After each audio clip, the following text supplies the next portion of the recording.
On se retrouve aujourd'hui pour une petite vidéo.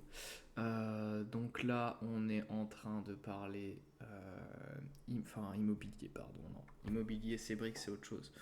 On va parler du PEA un petit peu action. Alors moi, j'aime pas trop, j'ai pas voulu vous mettre tout ce que j'ai en bourse.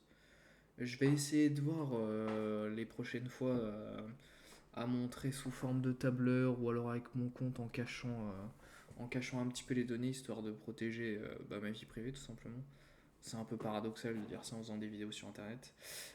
Du coup, ce que j'ai fait, j'ai sélectionné tout un nombre d'actions qui pourraient nous intéresser. Donc, en gros, là, ça va être quoi l'objectif? Ça va être de créer un PEA diversifié à partir d'actions à dividendes. On peut avoir plusieurs objectifs sur PEA. Soit full ETF ou alors en achetant des actions.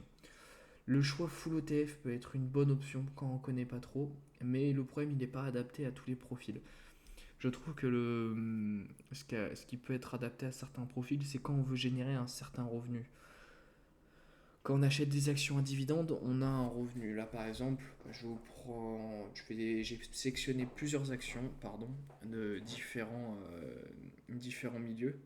Mais alors, le problème, la CAC 40 en ce moment, ça s'effondre un petit peu. C'est un petit peu compliqué avec ce qui se passe. Si on a suivi de toute façon la politique, là en ce moment, on voit bien que ça va pas trop. Mais c'est des cycles. Il faut pas vendre, il faut pas s'inquiéter, c'est normal. La bourse, rien n'est sûr. C'est comme même les ETF, quand tout le monde dit acheter les ETF S&P ou MSCI World, vous n'aurez pas de baisse, c'est pas vrai. Vous aurez des baisses, tout comme des montées. C'est la bourse, ça monte, ça descend. Il faut juste acheter et attendre long terme. Voilà. Après, il peut y avoir des actions qui se pètent la gueule, c'est le risque. L'investissement est un risque à prendre de toute façon. Dans tous les cas, plus on lisse le temps, moins il y a de risques. Voilà, c'est tout ce qu'il faut retenir.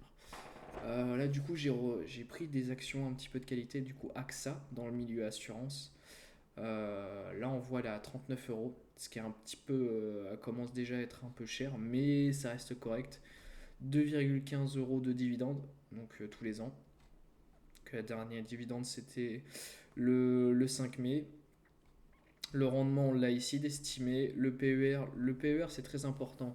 Ça va être le price earning ratio, ce qu'il faut regarder quand vous achetez une action. Ça va voir si elle est chère ou si elle est sous-cotée. Après, voilà, on peut mettre les historiques. On a les analyses, un petit peu toutes les infos. Moi, j'aimerais bien avoir juste l'historique. Ah, voilà. Euh, on a les bénéfices, le PER. Voilà. On voit ici, ça c'est très important à regarder, le variable. Donc là, on voit depuis 10 ans, ça a pris 80%, 50, 128. On voit qu'il n'y a que du vert partout, donc cette action. De toute façon, les assurances, c'est du costaud. Les assurances, on peut foncer dessus. C'est voilà. Au moins, déjà, en mettant cette action dans votre portefeuille, vous aurez un dividende, ça va monter.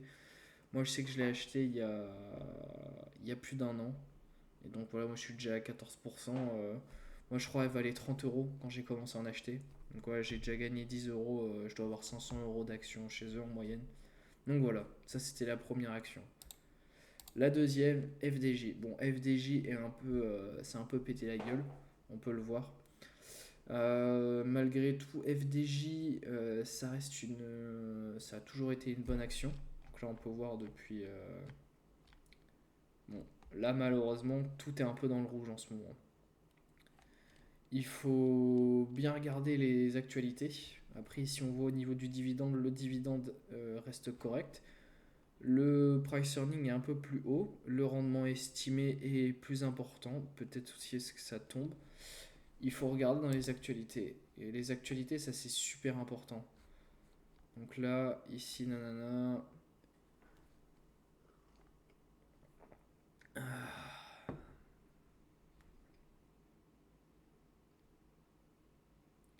On voit ouais, que c'est tombé depuis un petit moment. Après, voilà, ça va remonter. C'est pas non plus très grave. Ça a perdu 3-4 euros. Voilà, il y a plus grave.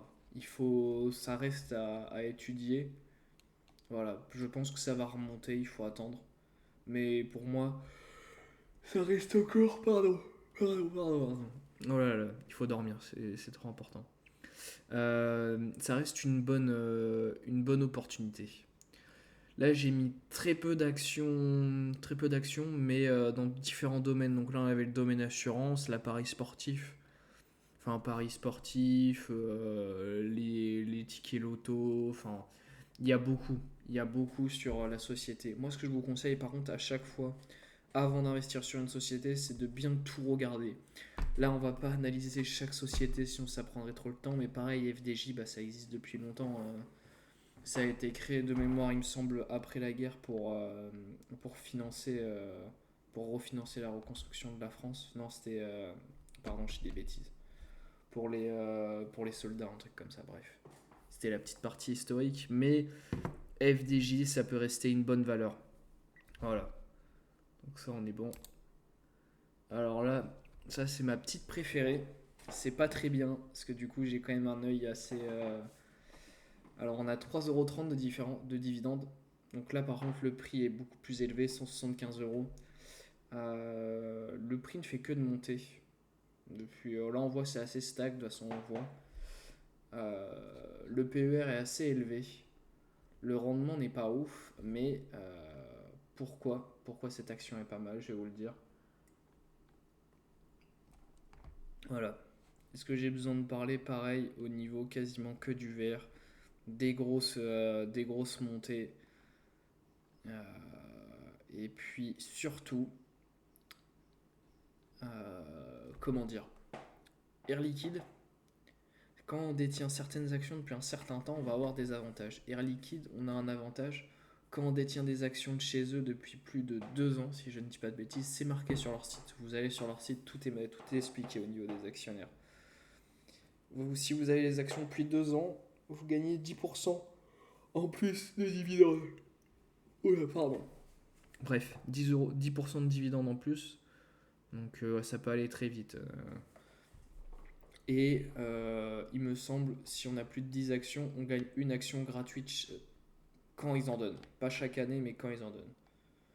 Donc imaginez, vous faites du stock picking sur 20 ans. On part sur une base qu'ils en donnent une fois tous les 10 ans. Voilà, vous en gagnez sans même rien mettre. Vous récupérez le nombre d'actions que vous avez investi. Alors si le prix s'est pété la gueule, bah tant pis, mais dans tous les cas, voilà, ça veut dire un free cash flow sans rien faire. Et sachant que c'est une entreprise qui se porte très bien. Air Liquide, pour ceux qui ne connaissent pas, ça va être ceux qui vont s'occuper tout ce qui va être liquide. On va avoir dans les hôpitaux l'oxygène, dans les entreprises quand il y a des bancs avec des bouteilles d'azote, tout ça. En gros, c'est Air Liquide, c'est une entreprise qui a beaucoup de clientèle, que ça soit dans, dans le public, tout comme dans le privé, dans les entreprises. C'est une entreprise qui n'a pas but de s'écrouler, donc on a quand même une certaine tranquillité avec eux. Donc voilà, ça c'était l'action. Ouais, Air Liquide qui est quand même un peu plus cher. Après ça, je pense qu'il faut vraiment commencer à s'y positionner dès qu'on a des salaires qui nous y permettent. Là ensuite, Crédit Agricole. Donc là, Air Liquide Énergie. Crédit Agricole, là on va être dans le bancaire. Alors c'est pas une action que tout le monde recommanderait, ça je suis d'accord avec l'entièreté. Ça va être, on va dire, un peu une action valeur refuge. Où en gros, ça va pas être une action qui va surperformer, ça va être une action à 15 euros en moyenne. On va regarder, voilà. Donc les performances, c'est un peu moins fou depuis 10 ans, 30%. Voilà, on voit que c'est. Il y a quand même du vert.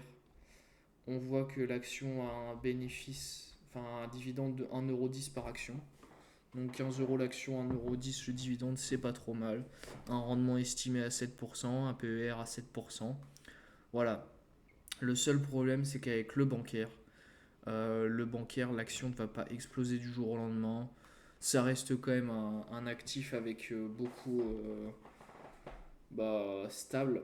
Après, ce qu'il faut se méfier avec ce genre d'actif, c'est comment ça va évoluer dans les 10-20 prochaines années avec, on le voit, ne serait-ce que que ce soit les banques en ligne, les PEA, les assurances vie, tous les placements se font beaucoup en ligne. Alors eux, je ne sais pas comment ça les impacte, parce que les physiques, il faut dire que malheureusement, ils ont beaucoup de frais.